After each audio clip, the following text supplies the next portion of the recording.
এই যে একটা পরিবেশ, এই পরিবেশটা দেখতে এতটাই ভালো লাগে, মানে কি বলবো, ভাষা দিয়ে আমি আপনাদেরকে বুঝাতে পারবো না। গ্রাম দেশ মানেই সুন্দর, গ্রাম দেশ মানেই দেখতে মুগ্ধ।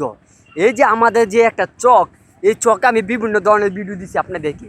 এখন আমি যে ভিডিও দিব, ভিডিওটা হলো বর্ষাকালের পরিবেশ। বর্ষাকালের পরিবেশটা কতটা সুন্দর। এখন পানি খুবই কম, একসময় অনেক পানি ছিল, এখন পানি খুবই নেই। আমি দেখা যাচ্ছে পানি, এখন আমার পানি যেতটুক পায়ে এতটুক ধরে পানি হচ্ছে, বেশি পানি না। যাই হোক, এখন আমি পানি দিয়ে হাঁটতাছি, পানি খুবই বেশি নয়। তো আমি এক সময়, এই আমাদের যে চক, এই চকটা এক সময় এই সুদিন থাকে। তো সুদিনের পরিবেশটাকে এরকম লাগে, এই সুদিন আপনার এই জমিনে অনেক ধরনের ফসল হয়। যেমন এক সময় ধান চাষ করে, এই ধানের যে সময়টা, এটা অনেক প্রথম ধানের যেই সময়টা সবুজ হয়, তো সবুজ দেখতে এই চকটা খুবই ভালো লাগে।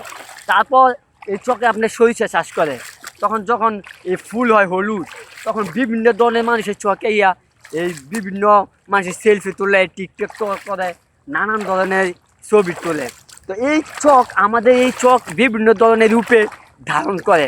তো বর্ষাকালটা দেখতে খুবই ভালো লাগে। এখন আমি যেই সময় আছি, এই সময় খুবই পানি নাই। এখন দেখেন দর্শক, আমি পানিতে আছি, তো পানি খুবই কম, আমার আঁটু পর্যন্ত পানি হয়েছি। তো যাই হোক, বর্ষাকালও দেখতে ভালো লাগে। যখন আপনি ধান চাষ করে, ওই সময়টাও দেখতে ভালো লাগে। যখন আপনি সরিষা চাষ করে, ওইটাও দেখতে ভালো লাগে। তো যাই হোক, আমার এই চক বিভিন্ন ধরনের রূপে বিভিন্ন মুগ্ধ করে আমাদেরকে। আমরা যে গ্রাম দেশে বসবাস করি, এই চকটা পেয়ে আমাদের গর্ব। পানি আসলেও ভালো লাগে, ধান চাষ করলেও ভালো লাগে, সরিষা চাষ করলেও ভালো লাগে। যাই হোক, সবাই দোয়া করবেন।